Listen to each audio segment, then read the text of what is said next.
નમો ભગવતે વાસુદેવાય. ઓમ નમો ભગવતે વાસુદેવાય. ઓમ નમો ભગવતે વાસુદેવાય. ઓમ નમો ભગવતે વાસુદેવાય.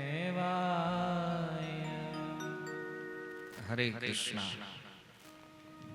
સ્વાગતમ ઉપસ્થિત સર્વ વૈષ્ણવજન શ્રોતાગણ એવં મહાનુભાવોનું. આજે પરમ સૌભાગ્ય આપણું છે, સત્સંગમાં આપણે ઉપસ્થિત થઈ ગયા છીએ. કારણ કે તમે જેટલા અહીં આવી ગયા છો એ તો કમસે કમ કથા પ્રેમી છો, એટલે આવા વાતાવરણમાં અહીંયા ઉપસ્થિત થઈ ગયા. પણ એક વિશેષ વાત મને સ્મરણીય આવે છે કે બ્રજમાં જ્યારે ભગવાન 7 વર્ષની ઉંમરના હતા, એ સમયે ઇન્દ્રએ પ્રયાસ કર્યો એકવાર એને મારવા માટેનો. ને ભગવાન ખાલી એક વિધિ જે છે એમાં ફેરફાર કરાયો. જ્યાં ઇન્દ્રની પૂજા થતી હતી એની બદલે ભગવાન ગિરિરાજજીની પૂજા કરાવી. તો ભગવાનને દંડ આપવા માટે ઇન્દ્રએ ખૂબ વર્ષા કરી. અને ત્યારે આખા બ્રજમાં એવું વાતાવરણ હતું કે કોઈ કાર્ય સંપન્ન નહીં થઈ શકે. બધાને થયું ઇન્દ્રદેવનો કોપ છે આટલો, તો પછી શું કરશું આપણે એને. પણ બધાએ નક્કી કર્યું કે જેના કારણે આ થયું છે એની શરણમાં વયા જાય. તો ભગવાનની શરણમાં ગઈ. આખું બ્રજ ભગવાનની શરણમાં છે. તો જોયું કે ભગવાને ગિરિરાજજીને ધારણ કરી લીધા. ડાબા હાથના ટચલી આંગળીના નખ ઉપર. અને બધાને કીધું આમાં વહી આવો. તો આવી ગયા બધા અંદર. અને પછી ભગવાને કીધું એવું ભલે વરસાવે, જેટલું વરસાવું એટલું. આપણે તો હવે સેફ થઈ ગયા છીએ, કારણ કે કૃષ્ણના આશ્રયમાં છીએ. એમ અહીંયા આપણે તે સંકલ્પ મનમાં હતો સત્સંગ સાંભળવો છે, સત્સંગ કરવો છે, અને ભગવાનના આશ્રયમાં આવ્યો તો ભગવાનની વ્યવસ્થા બનાવી દીધી. એટલે અત્યારે તો એવું લાગે છે કે આપણે ગિરિરાજજીની હેઠે બેઠા છીએ. એમ આપણી આજુબાજુમાં પાણી છે અને વાસ્તવમાં ભગવાનની કૃપા છે. એમ તો આ એક અદ્ભુત આનંદ, એક વાતાવરણ ભગવાને એવું નિર્માણ કર્યું છે. તો આપણા માટે તે ઉત્તમ લાભ છે. હમણાં મને થોડી વાર પહેલા સમાચાર મળ્યા કે પ્રભુજી આજ સત્સંગ થાય એવું લાગતું નથી. મેં કે ટ્રાય કરો, ન હું કામ થાય. અને પછી કીધું ના ના, એ કે આપણે થોડાક માણસો આવ્યા છે. એ કે મેં કીધું ઘરના તો હશે ને, આ બીજું કોઈ ન હોય કાંઈ નહીં આપણે. એને કારણ કે ખરેખર આપણી તો પરંપરા એ છે. ગૌડીય વૈષ્ણવ ચૈતન્ય મહાપ્રભુ જ્યારે ગોદાવરીના તટ ઉપર ગયા તો ત્યાં એમની મુલાકાત થઈ રાય રામાનંદ સાથે. દક્ષિણ ભારતમાં વિદ્યાનગરના એ રાજાના પદ અધિકારી હતા ત્યાં. તો ચૈતન્ય મહાપ્રભુ એને કીધું તમે કથા કહો મને.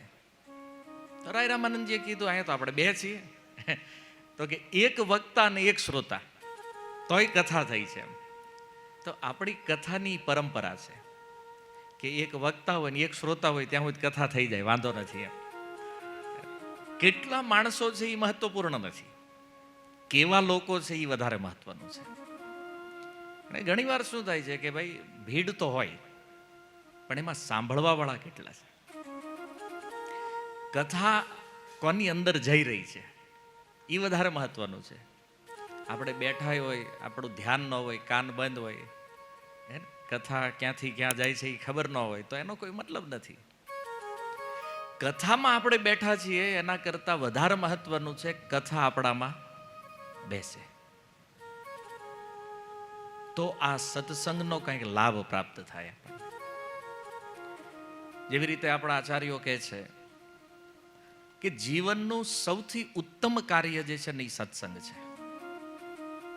આપણે અત્યાર સુધીમાં આપણા જીવનમાં ઘણા બધા કાર્યો કર્યા છે, હજી આગળ પણ કરવાના છે, પણ આ બધામાં શ્રેષ્ઠતમ કાર્ય યદિ કોઈ છે તો એ છે સત્સંગ લાભ કરવો.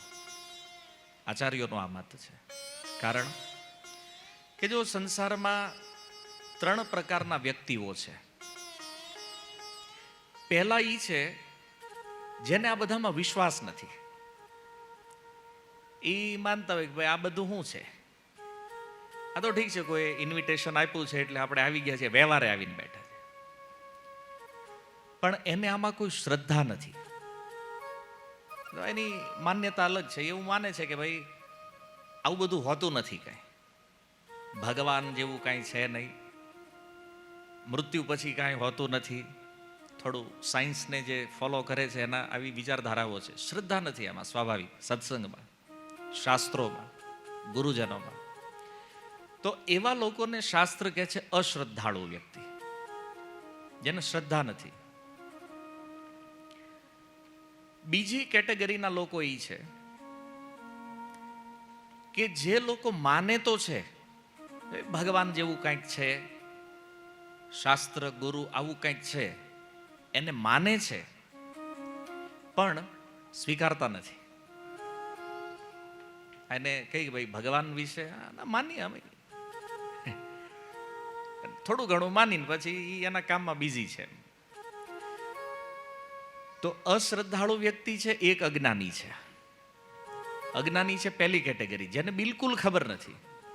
અને આ સેકન્ડ કેટેગરી છે અશ્રદ્ધાળુ છે. જાણકારી તો છે પણ માનતા નથી. અને ત્રીજી કેટેગરી ભગવાને બતાવી છે કે જાણે છે પણ સંદેહ છે કે આવું હશે કે નહીં હોય. ક્યારેક ક્યારેક શ્રદ્ધા આવી જાય કે ના આવું છે. એમ કે કોરોના આવ્યો ત્યારે બધાને શ્રદ્ધા હતી કે ભગવાન છે. કોવિડ હતો ત્યારે બધાને શ્રદ્ધા હતી ભગવાન છે. અને જેવો પાછું કોવિડ ગયું તો અત્યારે પાછા મૂળ સ્થિતિમાં આવી ગયા છે. આને કહે છે સંશયાત્મા. માને છે, નથી માનતા, ક્યારેક ક્યારેક માન્યતા આવે, ક્યારેક ક્યારેક નથી. એને ભગવાને ગીતામાં કીધું સંશયાત્મા. અને ચોથા અધ્યાયમાં ભગવાન કહે છે આ બધાનો નાશ થવાનો છે.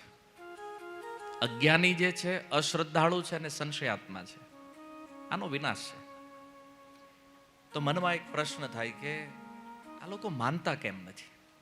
થાય ને, આટલું સુંદર વિશ્વ જેણે રચના કરી છે તો નિશ્ચિત રૂપમાં ભગવાન નહીં હોવાનો તો કોઈ પ્રશ્ન જ નથી. પહેલી વાત તો એ છે. કારણ કે આ દુનિયામાં આપણે કોઈ ક્રિએશન જોઈએ તો આપણા મનમાં સ્વાભાવિક એક વિચાર આવે કે આ ક્રિએશનની પાછળ કોઈ ક્રિએટર છે. પેલું આ ઘર છે તો કોઈ વિચારે ને આ કોઈએ બનાવ્યું છે. આ ખુરશી છે તો એણે કોઈ બનાવી છે. આ સ્પીકર છે એને કોઈ બનાવ્યું છે.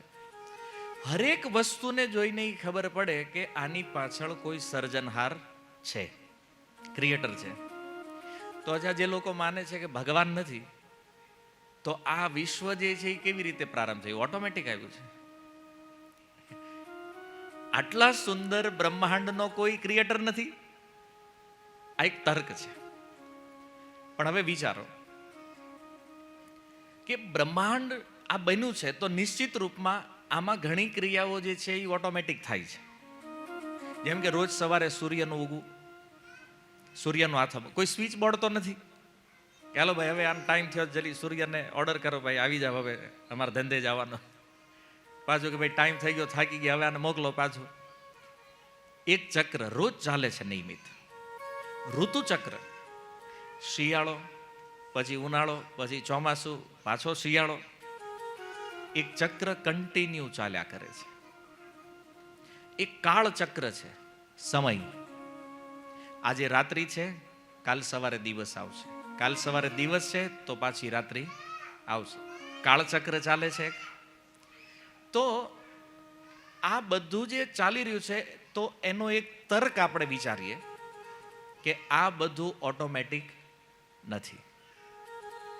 પણ જેને ભગવાનમાં શ્રદ્ધા નથી, જેને વિશ્વાસ નથી, એ લોકો આ માને છે કે નહીં, ઓટોમેટિક છે બધું. તમે એને પૂછો આ બ્રહ્માંડ કેવી રીતે અસ્તિત્વમાં આવ્યું છે, તો એ કહે છે કે એક ધમાકો થયો અને બ્રહ્માંડનું સર્જન થઈ ગયું છે. બિગ બેંગ થિયરી, સાયન્સમાં એક એવો મત છે કે એક ધમાકો થયો અને આ બ્રહ્માંડનું સર્જન થઈ ગયું. અને બસ ત્યારથી હાલે છે આમના ઓટોમોડમાં. તમે વિચાર કરો કે તમે આજ જેટલી તમારી ઉંમર થઈ છે, આજ સુધીમાં ક્યારેય તમે એવી કોઈ ઘટના જોઈ છે કે જ્યાં ધમાકો થયો હોય ને કોઈ સર્જન થયું હોય? અહીં તમને બેઠા બેઠા એમ થાય કે એક જગ્યાએ વિસ્ફોટ થયો છે તો મનમાં વિચાર શું આવે? કંઈક નુકસાન થયું છે, કંઈક વિનાશ થયો છે. તો જો ધમાકાથી ક્યારેય સર્જન નથી થતું, પણ આજે તે લોકો બિગ બેંગ થિયરીમાં વિશ્વાસ કરે છે, શાસ્ત્રમાં વિશ્વાસ નથી કરતા. આપણી પાસે સનાતન ધર્મમાં બધું જ નોલેજ છે, કોઈ કમી નથી. કમી છે કેવલ શ્રદ્ધા નથી, વિશ્વાસ નથી. અને અથવા તો એવું બન્યું છે કે આપણું મન જે વસ્તુને નથી પકડતું એના માટે આપણે કહી દઈએ છીએ બધું અંધશ્રદ્ધા છે. કારણ કે આપણું માઇન્ડ ત્યાં સુધી પહોંચ્યું નથી, એ પરંપરાઓને સમજતું નથી. હમણાં થોડા સમય પછી શ્રાદ્ધ પક્ષ આવશે. આજકાલ ખરેખર જે લોકો અધ્યાત્મ સાથે જોડાયેલા છે એ લોકો આમાં વિશ્વાસ કરે છે શ્રાદ્ધ કર્મ કરવું જોઈએ. બાકી મોડર્ન લોકોને તમે પૂછો શ્રાદ્ધના વિષયમાં તો પહેલો ઉત્તર તો એક જ આવે, અમે નથી માનતા. આજકાલ આ એક મોટી ફેશન આલી છે અહીંયા. ફોરેનના લોકો એમ કે અમે નથી માનતા તો એક સમજમાં આવે, બીજું એને કોઈ શીખવાડવા વાળું નથી, એને કોઈ સમજાવવા વાળું નથી. એનું તો જીવન જ પશુ જેવું છે. પણ ભારત વર્ષમાં રહીને કોઈ વ્યક્તિ જ્યારે એમ કે અમે નથી માનતા, ત્યારે મનમાં એક ડાઉટ આવે કે આ ખરેખર સનાતન ધર્મમાંનો જન્મ થયો છે? આ વિચારવા જેવું છે. આ નહીં માનવાના તમારી પાસે ઘણા કારણ હોઈ શકે, પણ એવું નથી કે એનો ઉત્તર નથી. બનીએ કે આપણે શોધવાની ટ્રાય નથી કરી, પણ થાય છે આપણને આપણા મન આપણી બુદ્ધિ ઉપર એટલો ભરોસો છે કે હું જે વિચારું છું, હું જે માનું છું, હું જે સમજુ છું, આનાથી બહાર સત્ય બીજું કાંઈ હોય નહીં. મારો અનુભવ શું કહે છે એ વાત બરાબર છે, પણ જો આપણા અનુભવ ખોટાઈ હોઈ શકે અથવા ભૂલ ભરેલા હોઈ શકે, પણ વિચાર એ કરવાનો છે કે આ બધું થવા પાછળનું કારણ શું છે. આપણા લોકોની શ્રદ્ધા ધીરે ધીરે આ ધર્મમાંથી ઉઠી રહી છે. જેટલું તમે આજ માનો છો એટલું કદાચ નેક્સ્ટ તમારી પેઢી નહીં માનતી હોય, એની નેક્સ્ટ પેઢી તો ખબર નથી શું કરવાના છે. આવું આપણને દેખાય છે અત્યારે, પણ એને બચાવવા એ આપણું કાર્ય છે કે નહીં? તો સીધી વાત છે કે શ્રાદ્ધ કર્મ આવે છે તો લોકો એવો એક તર્ક આપે છે કે ભાઈ અહીંયા શ્રાદ્ધ કરીએ અને એને ન્યાય મળે, આનું પ્રમાણ શું છે? અને આવું પોસિબલ કેવી રીતે છે? આવું સંભવ કેવી રીતે છે? તમને આવો ક્યારેય વિચાર આવ્યો કે આ વયા ગયા પછી આપણે જે કાંઈ કરીએ છીએ આ બધું, તો આ પોગતું હશે કે નહીં પોગતું હોય? આવ્યો એક સંદેહ એ લોકોના મનમાં આવ્યો, પણ એની પાસે સમાધાન નહોતું, એટલે પછી એને લાગ્યું અંધશ્રદ્ધા છે. પણ જો આપણા ધર્મની અંદર કેટલી સૂક્ષ્મ વ્યવસ્થાઓ છે, આને આપણે સમજવું પડશે. આ સત્સંગ શું કામ જરૂરી છે ને, એના માટે હું તમને કહી રહ્યો છું કે ધર્મ ઉપર જ્યારે આપણે પ્રશ્ન ઉઠાવીએ છીએ ત્યારે કે જ્યારે આપણે જીવનમાં ક્યારેય સત્સંગ કર્યો નથી, એટલે આ ખબર નથી. અને સત્સંગ એટલે જે સત વસ્તુથી નિકટ લઈ જાય. સત્સંગી નથી જ્યાં ખાલી ભેગા થયા ને ગાય ને પછી ખાઈને વયા ગયા, 2-5 ભજન ગાઈ લીધા તેમ સત્સંગ થઈ ગયો છે. નહીં, સત્સંગનો અર્થ છે સત વસ્તુને સમજી એની નિકટ જવું. તો હવે તમે વિચારો કે હનુમાન ચાલીસા પ્રાય એક પેઢી પૂર્વ બધાને આવડતી હતી. તો હનુમાન ચાલીસાની અંદર ગોસ્વામી તુલસીદાસજીએ કીધું કે યુગ સહસ્ત્ર યોજન પર ભાનો લીલ્યો તાહી મધુર ફલ જાન. હનુમાનજી મહારાજનો એ પ્રસંગ છે કે યુગ સહસ્ત્ર યોજન, હમણાં આપણે વિજ્ઞાન જે લોકો જાણે છે ને ખબર છે કે કોઈ વસ્તુને આપણે કિલોમીટરમાં ન માપી શકીએ તો એનો માપ શેમાં નીકળે? સમયમાં, પ્રકાશ વર્ષ. તો ગોસ્વામીજીએ કીધું યુગ સહસ્ત્ર, 4 યુગનો જે સમય છે, 4 યુગ, સહસ્ત્ર માને 1000, યોજન એટલા યોજન પૃથ્વીથી સૂર્યની દૂરી છે, જેને હનુમાનજી મહારાજે એ સૂર્યને પકડ્યા. તો આ એક વૈદિક કેલ્ક્યુલેશન હતું. પછી વિજ્ઞાન આવ્યું. ગોસ્વામીજી તો ત્યારે લખ્યું જ્યારે વિજ્ઞાનનું કોઈ અસ્તિત્વ નહોતું. અને હવે આ વિજ્ઞાન જ્યારે એનું માપ સમયમાં કાઢે, યુગ સહસ્ત્ર યોજન, તો પોઈન્ટ ટુ પોઈન્ટ આંકડો નીકળ્યો છે જે આજે વિજ્ઞાન કહે છે પૃથ્વીથી સૂર્યનું અંતર છે. આ વાત કદાચ તમે બધા જાણતા હશો. મારો પ્રશ્ન આમાં એ છે કે વિજ્ઞાન નહોતું તો ગોસ્વામી તુલસીદાસજીને કેમ ખબર પડી પૃથ્વીથી સૂર્યનું અંતર કેટલું છે? કયા માપદંડના આધાર ઉપર એણે આ લખ્યું છે? અને આની પાછળ હજી ઘણી સાયન્ટિફિક વાતો છે. ઘણીવાર આવી જ્યારે વાતો અમે કથાઓમાં કહેતા હોય તો જે વિધર્મી લોકો છે એ ક્યારેક ક્યારેક પૂછે, એ કે સૂર્ય એટલો મોટો છે અને હનુમાનજી તો બાળક હતા, તો એ બાળક જે છે એને સૂર્યને કઈ રીતે ગળ્યો? મતલબ મોઢામાં સૂર્યને લઈ લેવું, આ તો લોજિક નથી બેસતું આમાં. તે પણ સાયન્સ કહે છે કે પૃથ્વીના વાતાવરણથી કોઈ વસ્તુ જ્યારે બહાર નીકળે છે તો એનું સ્વરૂપ જે છે એ બૃહદ થઈ જાય છે. તો સૂર્ય સુધી પહોંચતા પહોંચતા હનુમાનજી મહારાજ એટલા વિશાળ થઈ ગયા કે સૂર્યદેવ એના માટે એક ફળ સમાન થઈ ગયા. અને એ સૂર્યદેવને મોઢામાં મૂક્યા એણે. બ્લેક હોલ થિયરી એને કહે છે સાયન્સની ભાષામાં. તો આ એક વાત થઈ. આવી હજારો લાખો વાતો છે, કારણ કે સનાતન ધર્મ જ એક સાયન્સ છે. જો એને ધ્યાનથી જોઈએ તો આપણે ખાલી એને ધાર્મિક ભાવનાઓથી ધર્મની જોવાની આપણી જે દ્રષ્ટિ છે, પણ એને જો તમે સાયન્સની દ્રષ્ટિથી જોવો તો બધા પ્રશ્નોના ઉત્તર સનાતન ધર્મમાં છે.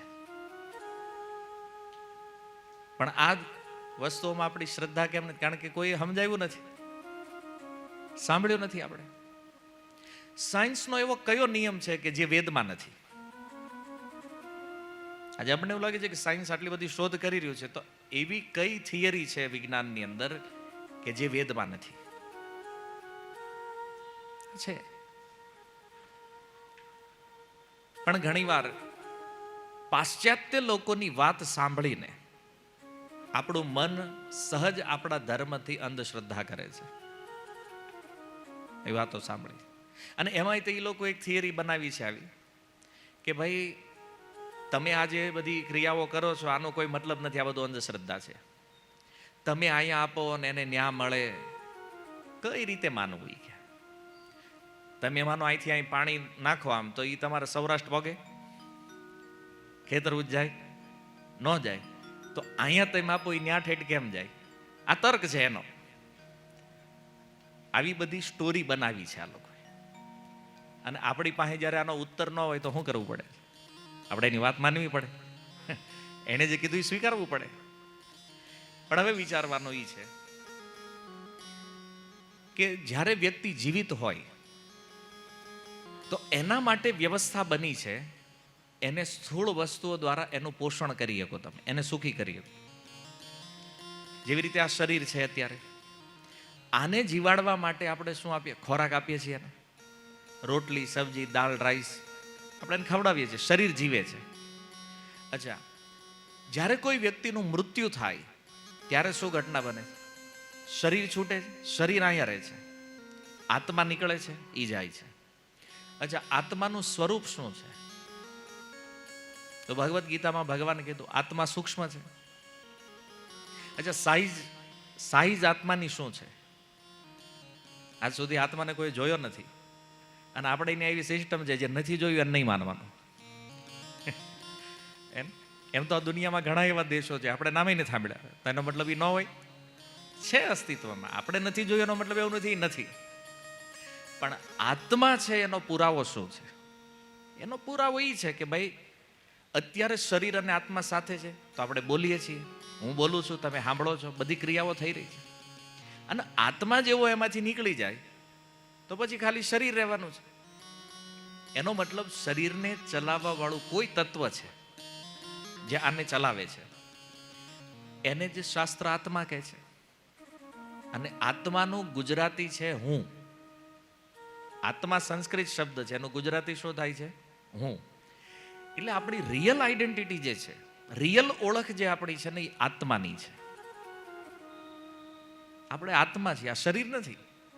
અને આ વસ્તુ આપણને બહુ સહજ સમજાય. કેમ? કારણ કે શરીરો અહીંયા છૂટે છે, આપણે જેને સ્મશાન લઈ જઈએ છીએ એનું અગ્નિદાહ કરીએ છીએ, તો એનાથી એટલી તો સમજ ક્લિયર છે ને કે જે શરીર છે એ હું નથી.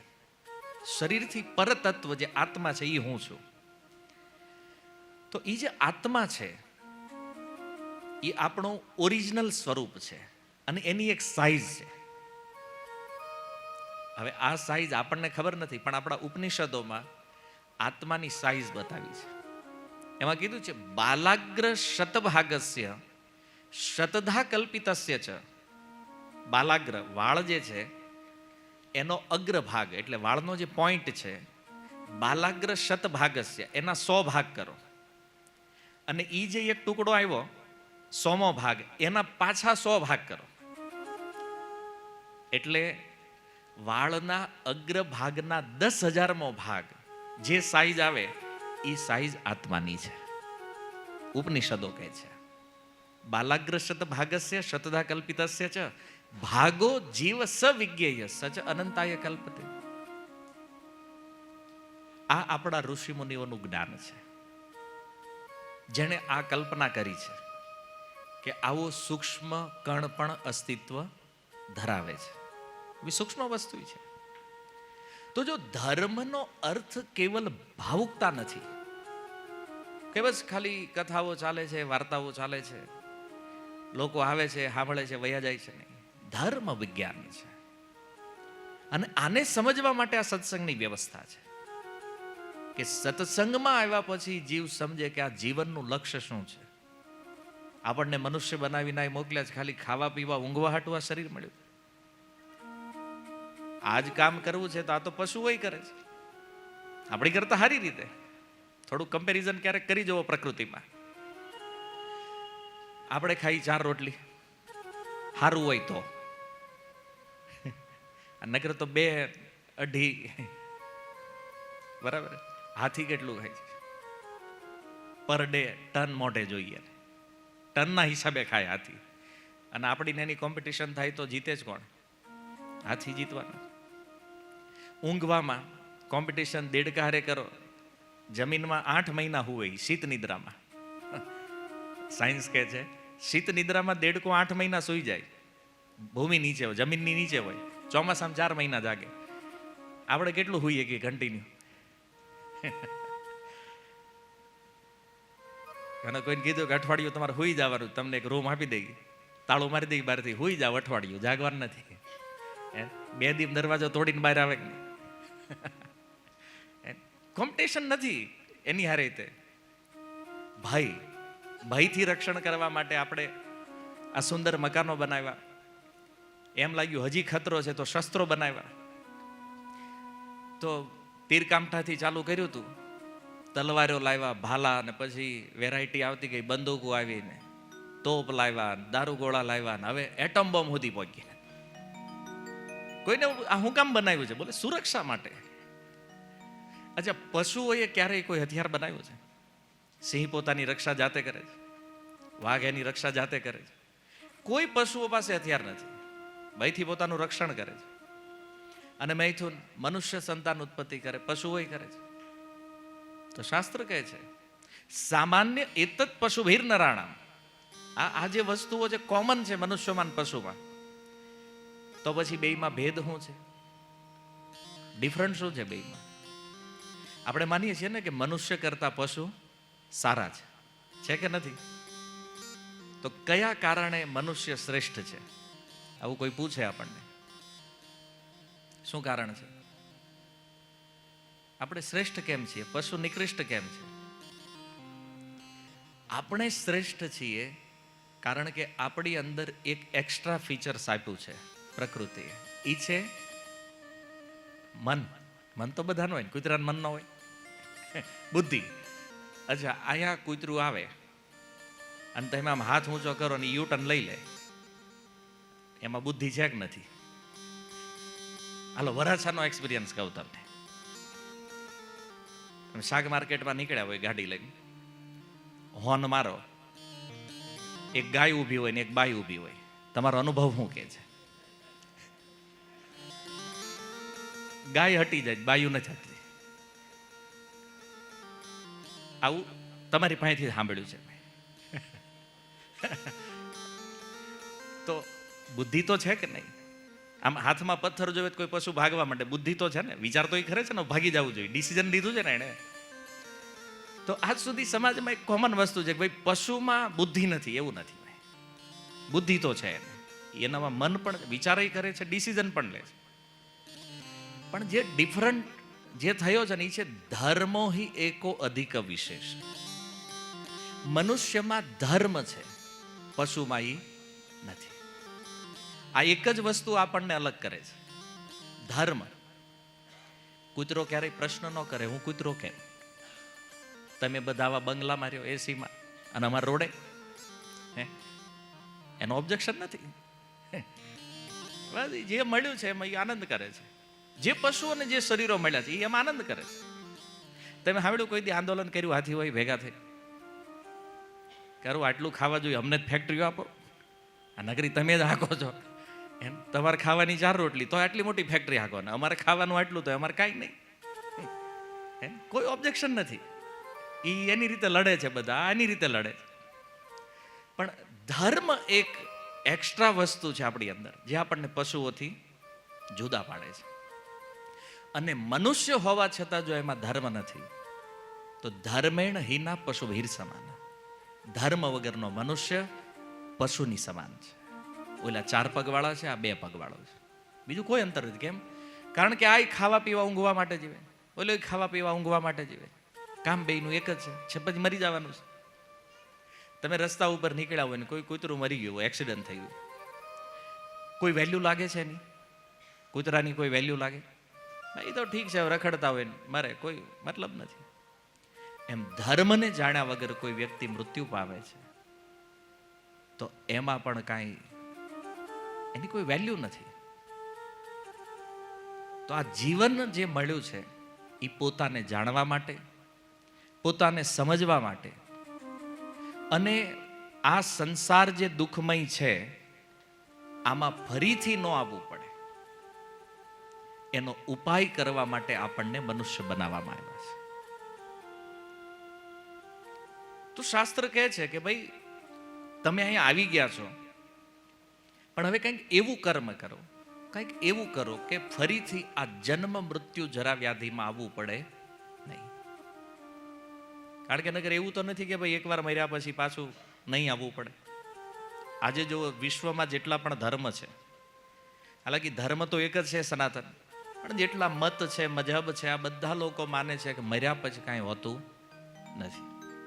અથવા વધીને સ્વર્ગ વયા જાવ તો તમે પાછા નહીં આવો, અથવા નરક વયા જાવ તોય નહીં આવો પાછા. બધાના પોતપોતાના અલગ મત છે. એક સનાતન ધર્મ એ માને છે કે પુનર્જન્મ છે, મૃત્યુ પછી પણ જીવનું અસ્તિત્વ રહે છે. આ માન્યતા કેવલ સનાતન ધર્મમાં છે. અને માન્યતા નથી, આ સત્ય સિદ્ધાંત છે, આપણું શાસ્ત્ર કહે છે.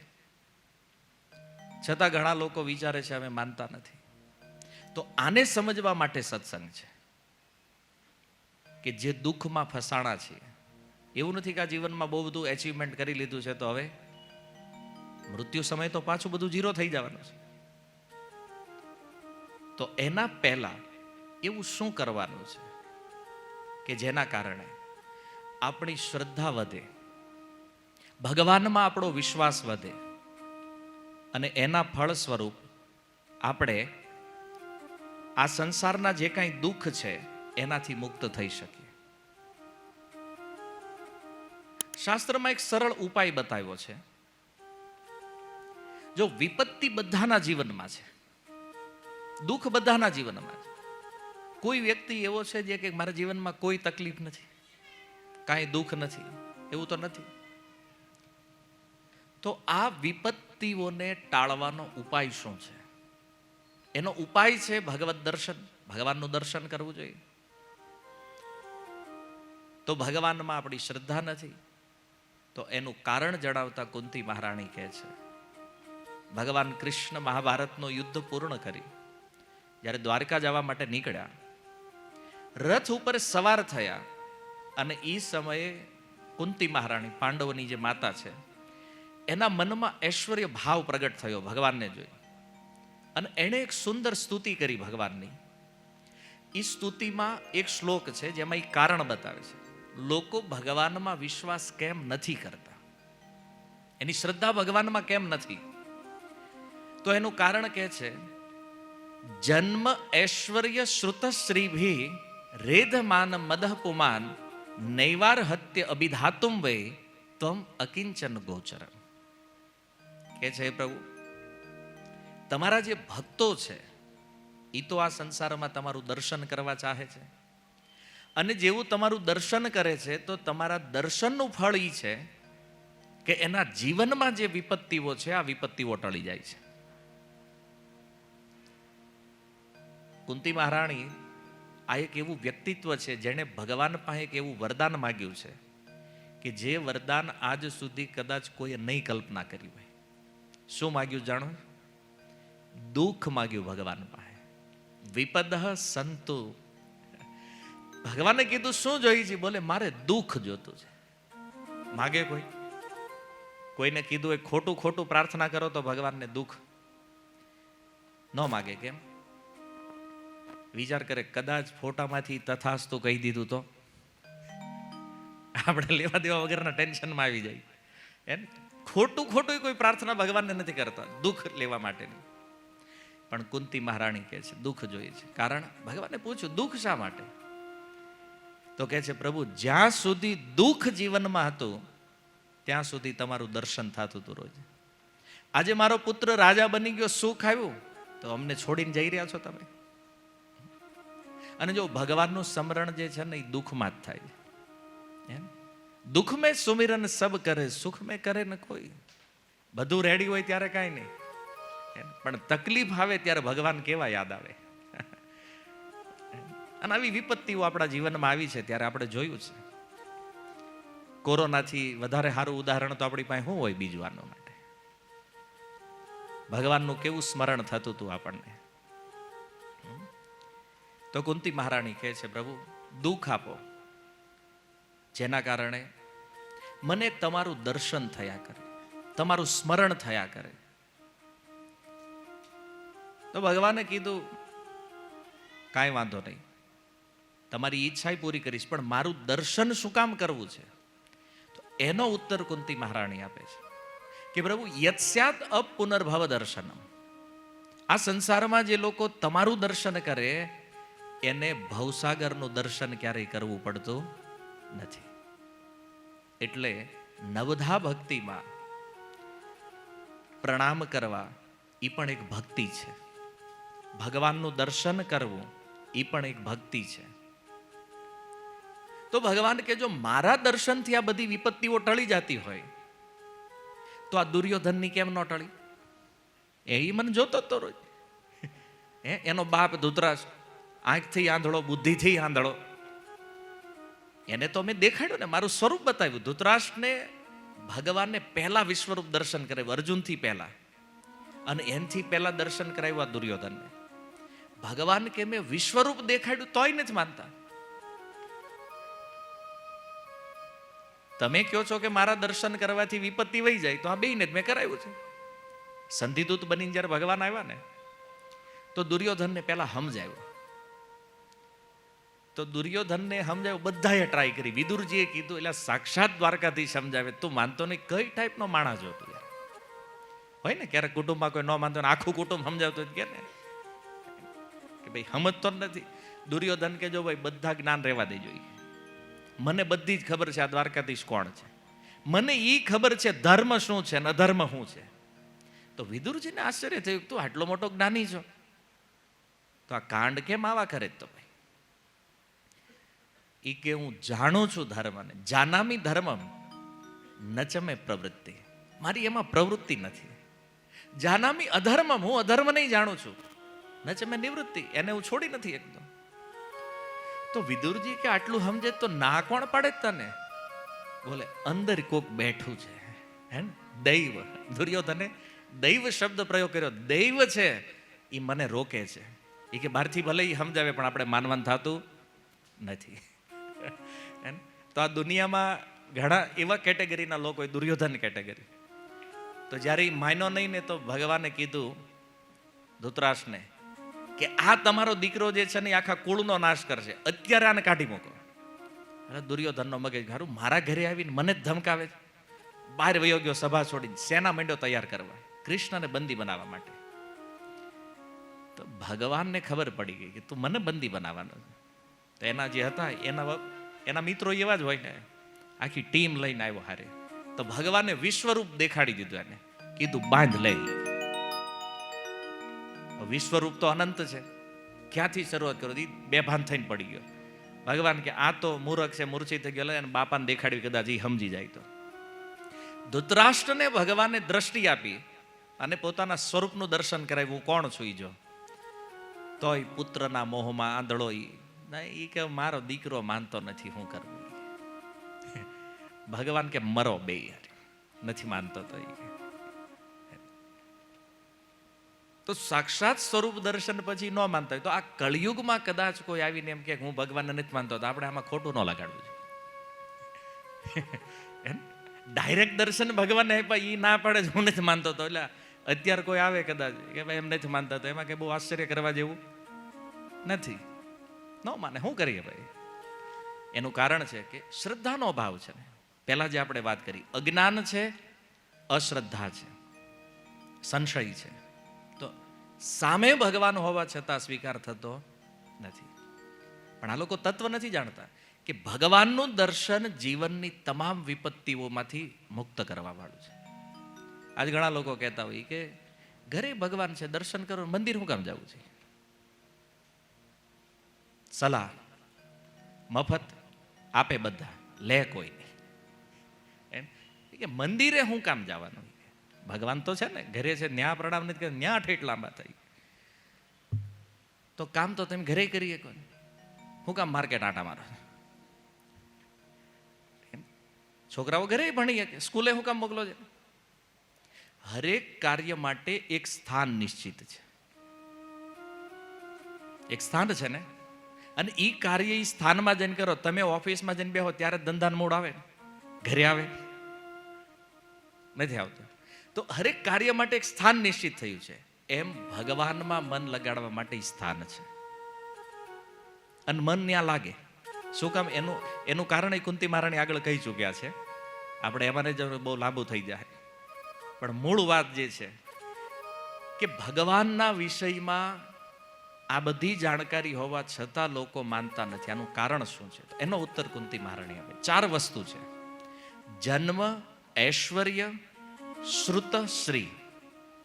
અર્થાત જન્મ, બહુ સારા પરિવારમાં જન્મ થયો હોય, ઊંચા કુળમાં જન્મ થયો હોય, તો એ લોકો એવું માનતા હોય કે ભાઈ અમારે શું જરૂર છે ભક્તિ કરવાની. એવું નથી ઊંચા કુળવાળા ભક્તિ નથી કરતા, પણ એ કુળમાં જન્મ લેવાના કારણે, એ કુળના ગર્વના કારણે ઘણીવાર વ્યક્તિને ભાઈ અમારે શું કામ ભક્તિ કરવાની, ભાઈ અમારે શું જરૂર છે, અમારે શું કમી. એનો મતલબ આ દુનિયામાં જેટલા ભક્તિ કરી જરૂર વાળા એ કરે. અર્જુન રાજા છે, એને શું જરૂર છે? યુધિષ્ઠિર મહારાજ રાજા છે, શું કામ ભજન કરે? આખી પૃથ્વી એના નામે છે ભાઈ. ચક્રવર્તી સમ્રાટ છે, પરીક્ષિત મહારાજ જુઓ, ચક્રવર્તી રાજા છે, શું કામ ભજન કરે છે? ભગવાનના તત્વને જાણે છે. કુળનું અભિમાન નથી, નહીતર એનો જન્મ તો ઊંચા કુળમાં થયો છે. કોઈ અહંકાર નહીં. બીજું છે ઐશ્વર્ય. સંપત્તિ બહુ હોય ને તો ભજન કરવાનો મૂડ ન થાય. કેમ?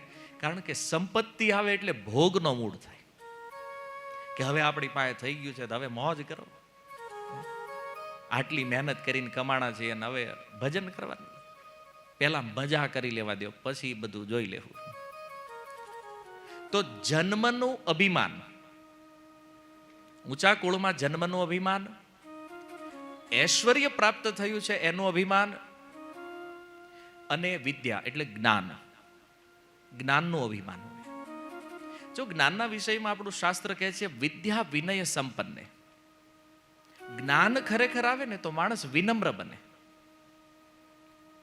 પણ જ્ઞાન ન હોય ને એ વધારે પડતા ઉપર હાલતા હોય. આપણે ગુજરાતીમાં કહેવત છે ખાલી ઘડો છલકાય વધારે, હે ને, અધૂરો ઘડો. એ પૂરેપૂરી જાણકારી ને એને બહુ ઈચ્છા થાય હું કહી દઉં કોકને કઈ, એને મને ખબર પડે છે, કારણ કે એને ખબર ન હોય તું વોટ્સએપમાં શીખીને આવ્યો છે ભાઈ, પણ એને હોય કે આ બધાને ખબર નથી તો હું પીરસી દઉં એમ. જ્ઞાન કોઈ પણ લેવલનું હોય એમ. શાસ્ત્ર જ્ઞાન હોય તો એમાં બહુ પંડિતાઈ આવે, બહુ પંડિતાઈ આવે તો એમ થાય કે ઓહો આપણી જેવું કોઈ જાણકાર જ નથી, તો એમાંય અહંકાર આવવાની સંભાવના છે. ભણતર વર્તમાન સમયમાં 2-5 ડિગ્રી હોય તો એને તો પછી કાંઈ કહેવાય નહીં ભાઈ.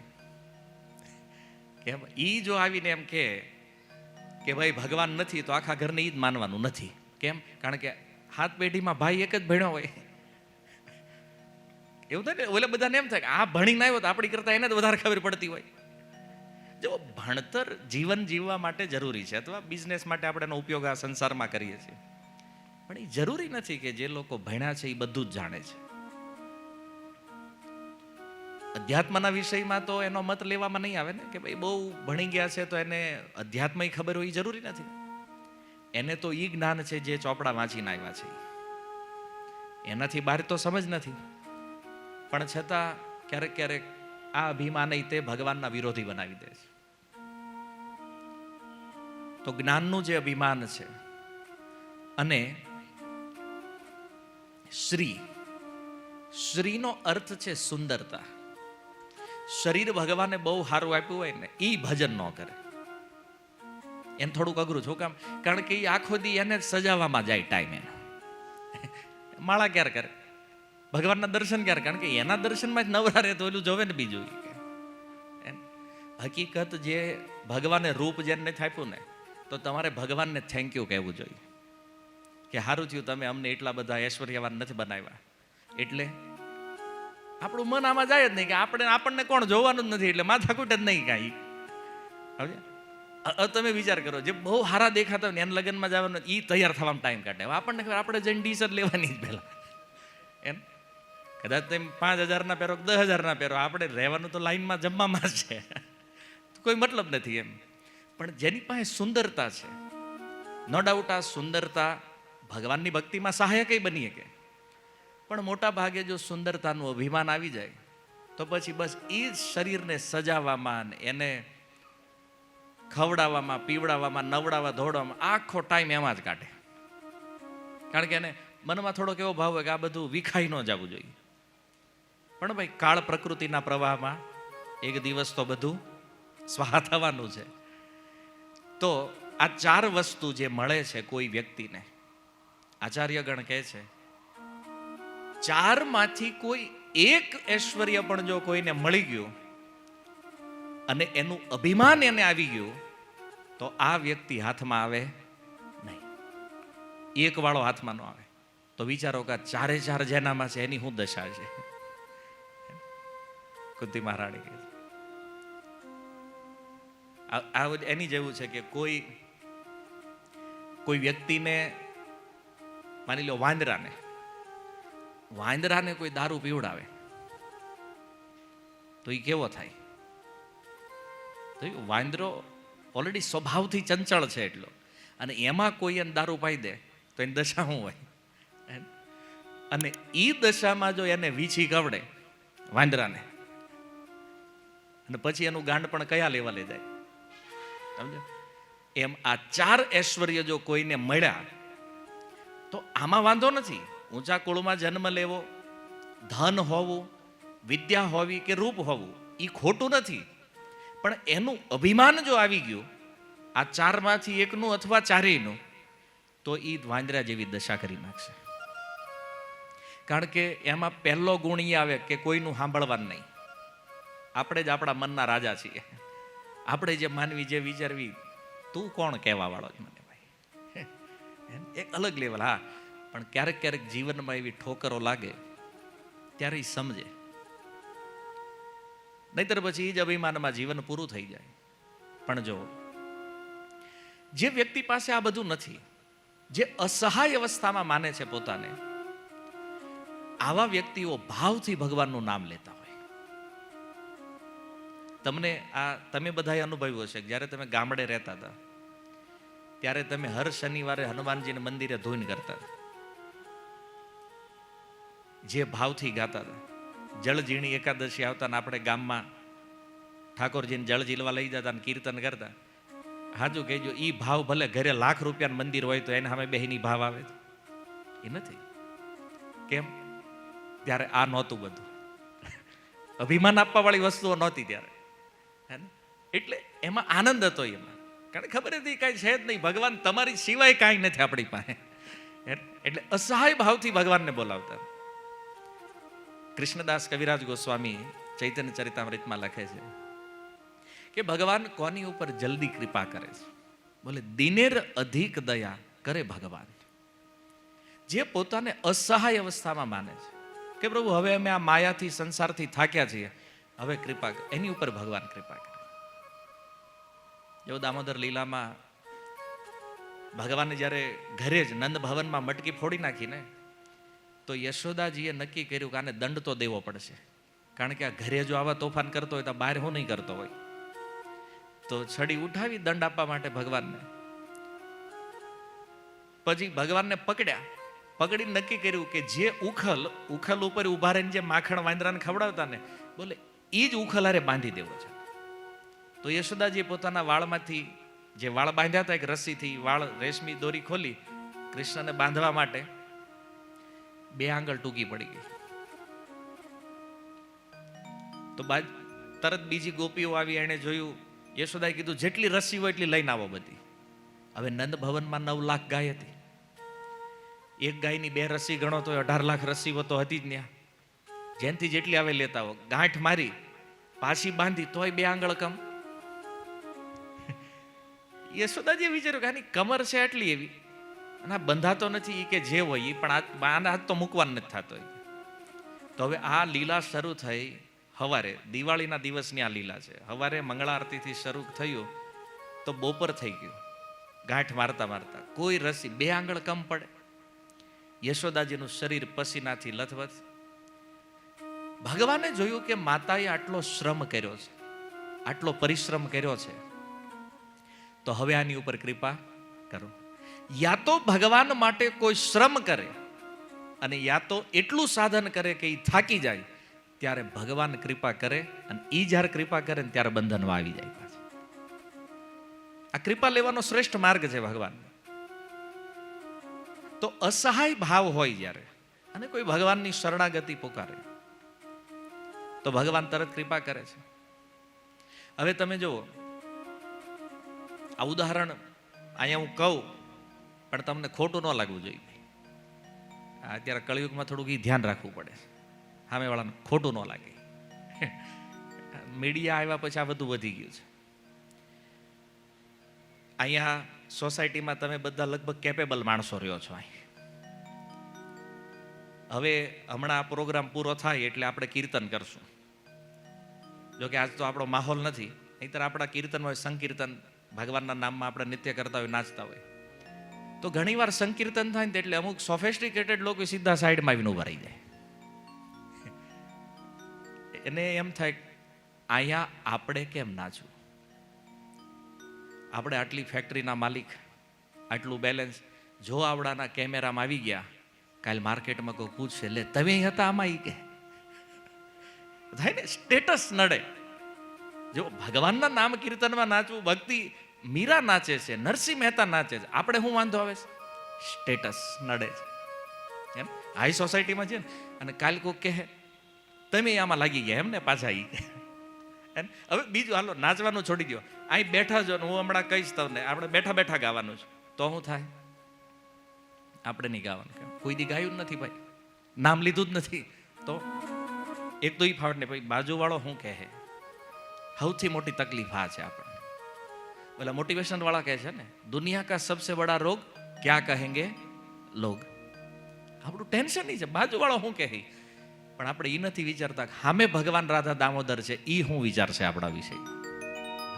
ભગવાન આપણા વિષયમાં શું વિચારે એની ચિંતા નથી, બાજુવાળો શું વિચારે છે ને એ ટેન્શનમાં આપણે આ બધું નથી કરતા. અને કુંતી મહારાણી કહે છે કે આવું જેનું સ્ટેટસ બન્યું છે ને, આ સ્ટેટસના કારણે સોફેસ્ટિકેટેડ જે બની ગયા છે, હે પ્રભુ એ તમારું નામ લઈ શકતા નથી. જો ભગવાનનું નામ લેવામાં બધા સ્ટેટસ અડાવતા હોય તો આવા બધા સ્ટેટસને તોડી નાખવા જોઈએ. કોઈ વેલ્યુ નથી આની. કેમ કે આવવાવાળા મૃત્યુથી આ સ્ટેટસ બચાવવાનું નથી. ત્યાં તો આ નામ જ કામ લાગશે. સ્વલ્પમ અપિયસ્ય ધર્મસ્ય ત્રાયતે મહતો ભયાત. થોડું એવું કરેલું પણ ભગવાનનું ભજન જે છે મોટા મોટા ભયથી રક્ષા કરશે. જો ભાગવત અજામિલ ઉપાખ્યાન પ્રમાણ છે કે 88 વર્ષની ઉંમરે જ્યારે મૃત્યુ આવ્યું, એના દીકરાનું નામ નારાયણ હતું. એ નારાયણ નામ ઉચ્ચારણ કરવાથી બચી ગયો. દીકરા માટે લીધેલું નામ અજામિલ બચી ગયું. આપણને એમ થાય કે આવું કરવું તો પડશે, અને કરવું જ પડે. હું કામ? કારણ કે આપણે જવાનું છે, પરમેનન્ટ તો છીએ નહીં. અને હિન્દી કવિઓ એક સુંદર ભજન લખ્યું છે, તેલ ચમેલી ચંદન સાબુન ચાહે લગા લો સેન્ટ જગત મેં કોઈ ના પરમાનન્ટ. ગમે એ વસ્તુ વાપરો, ગમે એ કંપનીનું વાપરો, અહીંયા કોઈ પરમાનન્ટ, બધા ટેમ્પરરી છે. ક્યારે નીકળશું એ ખબર નથી, પણ મોભો શરમાવે છે. આ પ્રેક્ટિકલ છે. એટલે લોકો ભક્તિ નથી કરતા. જો ભૌતિક દુનિયામાં આ ચાર વસ્તુ બહુ સારી ગણાય. ભૌતિક દુનિયામાં ઉન્નતિના પાયા છે આ ચારેય વસ્તુ, પણ આધ્યાત્મિક જગતમાં અયોગ્યતા છે. શુદ્ધ આત્માનું આ જે ભૌતિક આવરણ છે એ બાહ્ય ગુણ છે. સિમ્પલ ભાષામાં કહું કે તાવ આવે તો આપણી ઈચ્છા શું હોય? આ વધે કે ઘટે? ઘટે. આપણે એવું વિચાર કરીએ કે ભાઈ આ ઘટવો જોઈએ, વધવો ન જોઈએ. એને એમ આ સંસારમાં આ ચાર વસ્તુ યદિ મળી પણ ગઈ છે તો સમજી લો કે એ તાવ છે. લોકો ટ્રાય શું કરે છે? એને વધારવાની. તાવ માપે હોય એ હારો. જો ઓછું થઈ જાય ટેમ્પરેચર તોય પ્રોબ્લેમ છે. કોઈ વસ્તુ અતિ પણ સારી નથી અને હાવ ન હોવું પણ સારું નથી. જે મધ્યમ અવસ્થા જે છે, અને ભક્તિ માટે આ અવસ્થા યોગ્ય છે. તો આ જે બાહ્ય ગુણ યદિ વધી રહ્યા છે તો સમજી લો કે તાવની સમાન છે. એને ઘટાડવા પડશે થોડું, અથવા ન ઘટાડો તોય વાંધો નથી, પણ આપણે ભજનમાં લાગવાનું છે. એ તાવને વધારવાની ટ્રાય નથી કરવામાં આવી. અને એટલા માટે આપણે જોઈએ છીએ કે જે લોકો ભક્તિ કરતા હોય ને એટલા બધા કેપેબલ ન હોય, આવું દેખાય છે. અને મોટા ભાગે લોકો માને છે કે ભાઈ ભજન કરી ગરીબ હોય, એમ નિર્ધન હોય, પણ એવું નથી. મોટા મોટા રાજાઓ પણ ભગવાનના ભક્ત બન્યા છે. આ દુનિયામાં ચક્રવર્તી રાજાઓ પણ ભક્ત છે. ભાગવતમાં હજારો નામ છે એ રાજાઓના. નરસિંહ મહેતા જેવા ભક્તો ગોતવા હોય ઘણા ગાંઠા મળે, પણ રાજાઓ, લાખો રાજાઓ ભગવાનના ભક્ત છે. તો જો ધન ભક્તિ કરવામાં બાધા નથી, ન તો સુંદરતા બાધા છે, ન તો વિદ્યા બાધા છે, ન ઊંચા કુળમાં જન્મ બાધા છે. બાધા છે એનાથી ઉત્પન્ન જે અભિમાન છે, આ અહંકાર આપણને ભજન કરવા દેતું નથી. બાકી આ બંગલામાં રહીને ભગવાનનું નામ લ્યો, મોજ કરો, શું વાંધો છે ભાઈ? કોઈ સમસ્યા નથી. કારણ કે અર્જુને તો મહેલમાં રહીને ભજન કર્યું છે ને, યુધિષ્ઠિર મહારાજ તો મહેલમાં રહીને ભજન કર્યું છે. તો જો વસ્તુ ક્યારેય અગવડતા નથી આપતી. પહેલી વાત સમજવી, દુનિયામાં જે વસ્તુ પ્રારબ્ધથી મળી છે અને ભગવાનની સેવામાં લગાવો તો કોઈ વસ્તુ આ જગતમાં બાધા નથી. પરિવારે બાધા નથી. પત્ની છે, બાળકો છે, તો માનો ભગવાને આપ્યા છે. હું આની સેવા કરું છું તો એ ભગવાનની સેવા છે, એ ભાવથી કરો. બિઝનેસ કરો છો, પરિવારનું, સમાજનું પાલન કરો છો તો વિચારો ભગવાને આ મને આપ્યું છે અને હું ભગવાનની સેવા માટે આ કરી રહ્યો. ધંધોય ભક્તિ થઈ જાય. મૂળ વાત તો એ છે કે કર્મનો આધાર ભાવ ઉપર ડિપેન્ડ છે. કયા ભાવથી કાર્ય થઈ રહ્યું છે. તમે વિચારો, એક ડોક્ટર છે એના હાથમાં ચાકુ છે, એક ચોર છે એના હાથમાં ચાકુ છે, અને બે કામ શું કરે છે? કોકના પેટ કાપવાનું. ડોક્ટરે પેટ કાપે છે, ચોરે પેટ કાપે છે. પણ ચોર જે છે એને સરકાર દંડ આપે છે.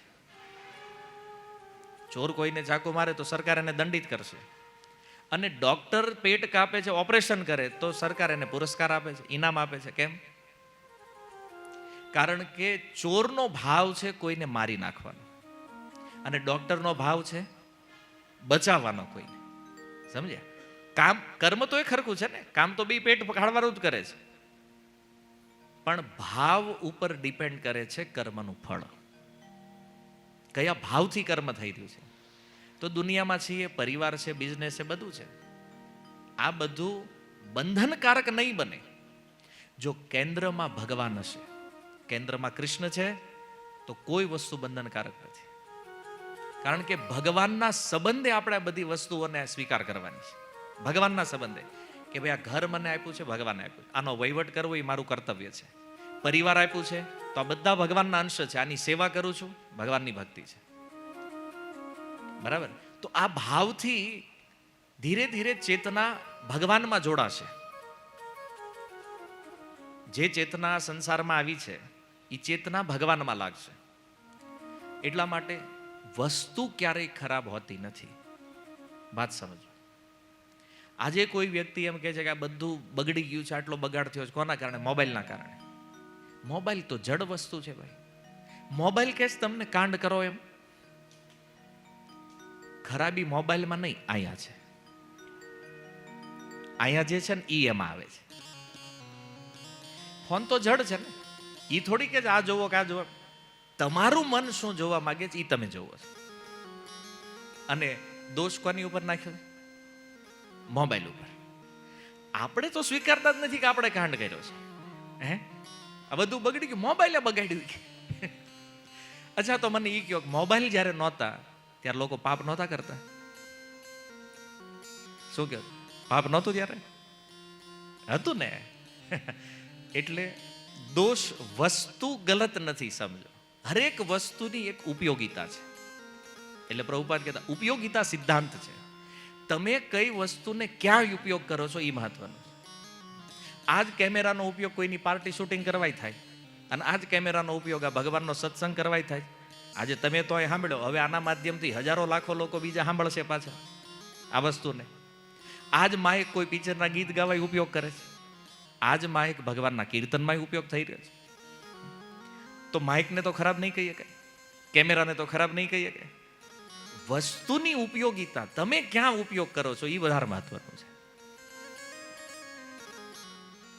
તો આ સિદ્ધાંત અનુસાર અભિમાન જે છે, કોઈ વસ્તુ આપણને આ દુનિયામાં મળી, આપણી પાસે છે, બીજાની પાસે નથી, તો એનું અભિમાન ન થવું જોઈએ. પહેલી વાત, એ અભિમાનને ઘટાડવું એ આપણા જીવનનું લક્ષણ છે.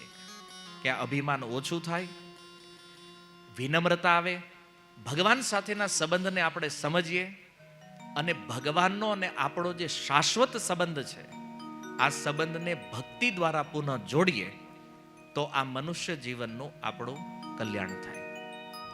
તો આપણી પાસે જે કાંઈ વસ્તુ છે એને ભગવાનથી જોડો, એનો ઉપયોગ કરો, આનંદ કરો. અંતિમ વાત કે જીવનનું પરમ લક્ષ્ય છે ભજન કરવું. પણ હવે ભક્તિ શું છે? આ સૌથી મુખ્ય પોઈન્ટ છે.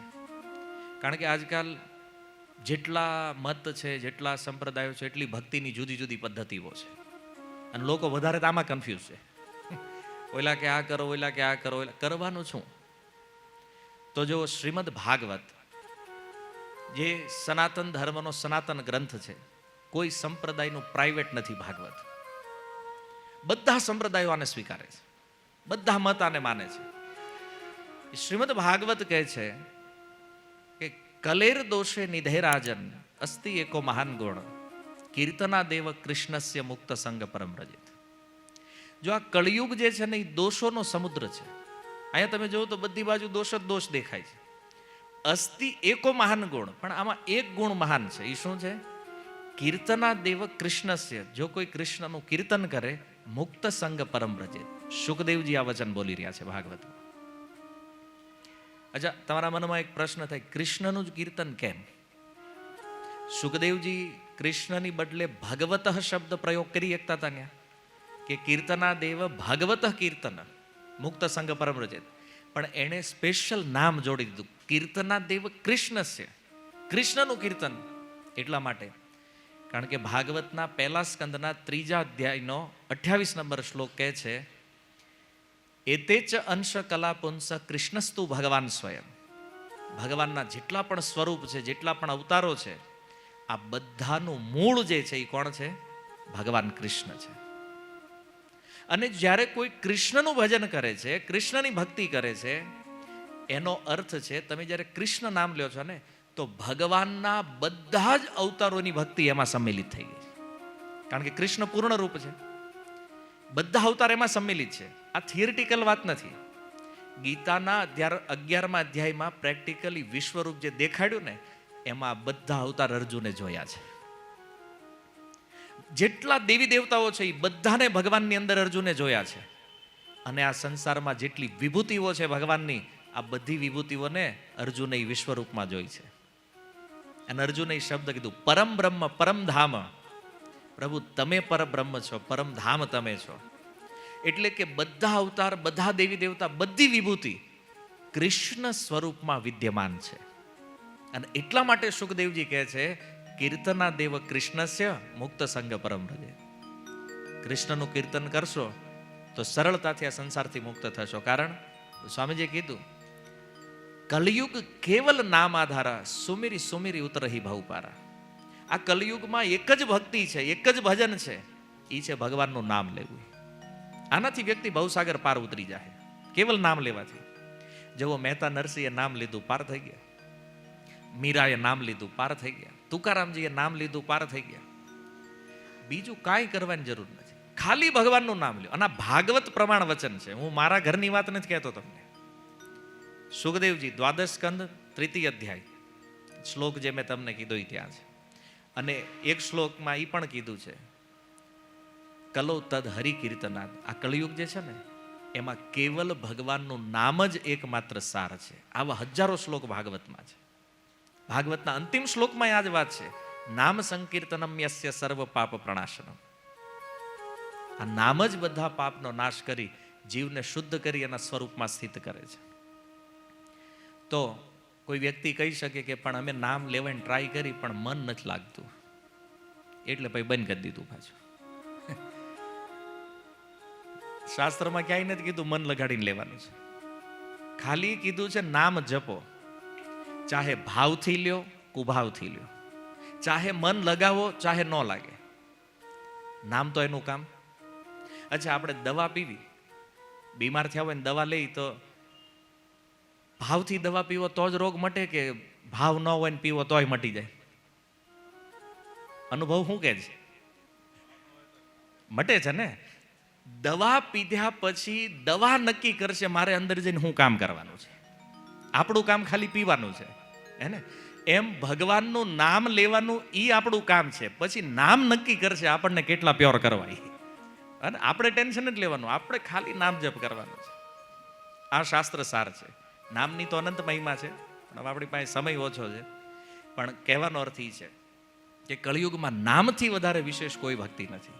તો એમાંય પાછું કન્ફ્યુઝન છે. હરિતારા નામ છે 1000, કયા નામે લખું એમ કરીને એ કઈ નથી લેતા. લખો, ગમે એ નામે લખો ભાઈ. કૃષ્ણ સારું લાગે તે લ્યો, રામ સારું લાગે તે લ્યો, જે નામ ગમે, ગોવિંદ, હરિ, વામન, જે નામ તમને ફાવતું હોય. ભગવાનનું નામ, બધા નામમાં એક સમાન શક્તિ છે. બધા નામ આ સંસારથી આપણો ઉદ્ધાર કરીએ કેમ છે. પણ કલિસંતરણ ઉપનિષદ યજુર્વેદ, શુક્લ યજુર્વેદના કલિસંતરણ ઉપનિષદમાં કીધું છે કે કળિયુગના દોષોથી મુક્ત થઈ જેણે આ સંસારથી પાર થવું છે, એણે હરે કૃષ્ણ મહામંત્રનો જપ કરવો જોઈએ. વેદ વચન છે, સાંપ્રદાયિક વાત નથી. હરે કૃષ્ણ મહામંત્ર 16 શબ્દનો જે મહામંત્ર છે, તો આ મહામંત્ર બધા દોષોને નાશ કરી આપણને મુક્ત કરવા માટે સક્ષમ છે. એટલે ચૈતન્ય મહાપ્રભુએ કીધું આ મંત્ર જપો. નામ બધા છે, તો એક પ્રશ્ન, ભાઈ આની વેરાયટી શું છે? હરે કૃષ્ણ મહામંત્ર જપવાનો ફાયદો એ છે, જો જન્મ મૃત્યુમાંથી ભગવાનનું કોઈ પણ નામ બહાર કાઢીએ, કોઈ પણ નામ મુક્ત કરીએ કે કોઈ સંદેહ નથી, પણ ભગવાનમાં પ્રેમ પ્રાપ્ત કરવો હોય તો આ મહામંત્ર જપ કરવો પડે. આ પ્રેમ પ્રાપ્ત કરવા માટે આ ઉપાય આચાર્યોએ બતાવ્યો છે. વેદ પ્રમાણ છે, શુક્લ યજુર્વેદ, કલિસંતરણ ઉપનિષદ, એક જ મહામંત્ર છે, બીજો કોઈ મંત્ર બ્રહ્માજી આપ્યો નથી ને.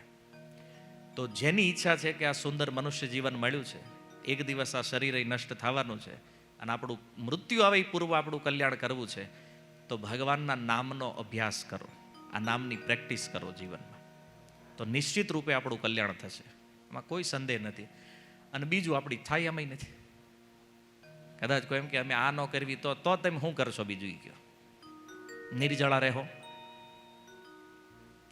તપ કરશો, યોગ કરશો?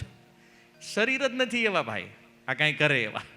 હે, ભગવાનને ખબર હતી કળયુગ વાળા પાસે કેપેસિટી બહુ, એટલે આટલું સીધું આપી દીધું ભગવાને. કોઈ નિયમ નહીં, નામ લ્યો, બસ એક જ નિયમ છે. આના માટે કોઈ નિયમ નથી. સવારે લેવું, બપોરે લેવું, હાંજે ગમે ત્યારે લેવું, 24 કલાકમાં એની ટાઈમ. તત્રાર્પિતા નિયમિત સ્મરણે ન કાલ, કોઈ નિયમ નથી આના માટે. ઘણા કે નાઈન લેવું તો એ સારું છે, નાઈન લ્યો તો, પણ નાયા વગર લ્યો તો આનો કોઈ દોષ નથી. હું કામ? ભગવાનનું નામ એટલું પવિત્ર છે કે આ જગતમાં એને કોઈ અપવિત્ર કરી શકે નહીં. કોઈની શક્તિ નથી ભગવાનના નામને અપવિત્ર કરવાની. એટલે ઘણી વાર લોકો તર્ક કરે, ના નાયા વગર થોડું નામ લેવાય, તો નામ અપવિત્ર થાય. એમ કોણ એવો પાપી છે આ જગતમાં જે ભગવાનના નામને અપવિત્ર કરી શકે? સંભવ નથી. એટલે કોઈ ચિંતા રાખ્યા વગર ભગવાનનું નામ જપો, આપણું કલ્યાણ આમાં છે. હરે કૃષ્ણ. શીલ પ્રભુપાદ કી નિતાય ગૌર પ્રેમાનંદે.